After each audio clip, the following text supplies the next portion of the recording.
नमस्कार साथियों, कैसे हैं आप सभी। स्वागत है आपका मेरे YouTube चैनल आर नर्सिंग में। दोस्तों, मेरा नाम रीना शर्मा है। मैं जिला चिकित्सालय में एज ए नर्सिंग ऑफिसर कार्यरत हूँ। दोस्तों, एक छोटी सी पहल मैंने आप सभी के लिए की है इस चैनल को बनाकर।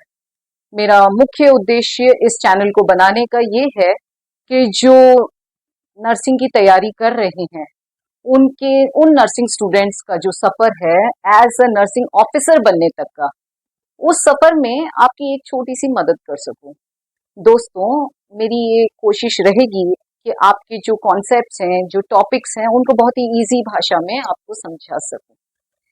मेरा ऐसा मानना है कि कोई भी टॉपिक यदि हम उसको पढ़ते हैं तो वो इतना क्लियरली हमको समझ में नहीं आता है एज कंपेयर टू वो टॉपिक अगर हम को कोई बोल के कोई समझाता है तो हमें वो याद रहता है। वो हमें हमेशा के लिए एक हमारे जो साइलेंट मेमोरी है उसमें रह जाता है। तो फिर हमें जब पढ़ते हैं उस टॉपिक को तो वो टॉपिक हमें बहुत आसानी से समझ में आ जाता है। इसीलिए आपको बोल के आपके जो टॉपिक्स हैं उनको क्लियर करने की मेरी एक कोशिश रहेगी। दोस्तों, जो ये सफर है नर्सिंग ऑफिसर से तक बनने का, हालांकि थोड़ा मुश्किल है क्योंकि कंपटीशन बहुत ज्यादा मुश्किल हो गया है।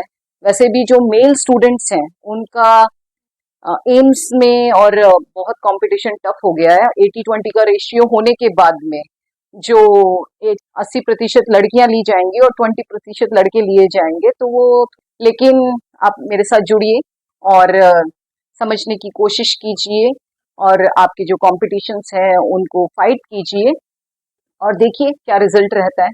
दोस्तों, आपका अगर सपोर्ट रहेगा तो मेरी कोशिश रहेगी कि मैं सारे के सारे जो नर्सिंग के सब्जेक्ट्स हैं उनको क्लियर करने की, और नहीं तो ओबीजी एंड गायनिक तो मेरी पूरी कोशिश रहेगी कि उसके सारे टॉपिक्स मैं आपको पढ़ा सकूं और आपको बेहतर तरीके से, आसान तरीके से उनको समझा सकूं।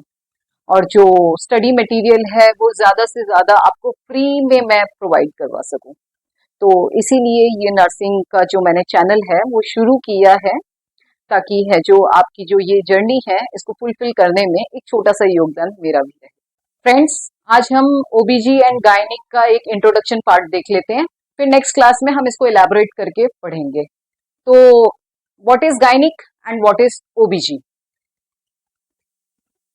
ओबीजी focuses on the pregnancy and childbirth, including care of the mother and a fetus before, during and after the delivery। इसका ये मतलब हुआ कि जो प्रेगनेंसी के दौरान और जो चाइल्ड बर्थ के दौरान जो एक औरत को समस्याएं होती है और एक समस्याओं से लगाकर एक नॉर्मल लेबर करवाने में जो स्टडीज होती है वो हमारी सारी की सारी आती है ओबीजी के अंतर्गत। उसके अंदर हम मदर की केयर और फीटस की केयर और उसके बाद में जो परपूरियम पीरियड होता है 42 डेज का, उस सब की स्टडी करते हैं। लेकिन गायनिक के अंदर जो विमेन की हेल्थ और जो उसके रिप्रोडक्टिव ऑर्गन से हमारा मतलब है फैलोपियन ट्यूब, ओवरीज, इससे तो जो रिप्रोडक्टिव ऑर्गन्स है उसकी हेल्थ और उसके फंक्शंस और diseases specific to womens and girl, जो औरतों को और जो लड़कियों को, जो किशोर अवस्था में जो लड़कियां हैं उनको जो जो डिजीजेस होती है वो सारी आती है गायनिक में। मोटा मोटा बड़ा डिफरेंस यही है कि गायनिक के अंदर हम सिर्फ जो नॉन प्रेग्नेंट लेडीज हैं उनके बारे में पढ़ेंगे और ऑब्स्टेट्रिक में जो प्रेगनेंसी रिलेटेड और आफ्टर प्रेगनेंसी जो 42 डेज का पीरियड होता है उसके बारे में पढ़ेंगे।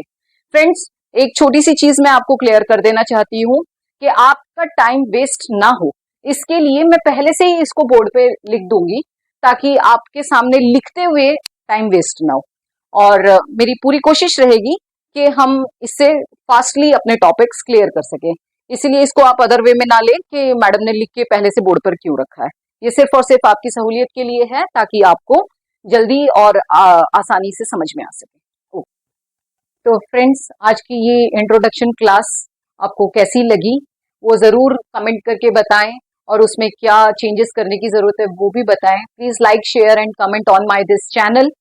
और आज के इस क्लास में मैंने अपना इंट्रोडक्शन दिया आपको, ओबीजी एंड गायनिक का एक छोटा सा पार्ट आपको समझाया और प्लीज आप इस चैनल को लाइक शेयर एंड सब्सक्राइब जरूर करें।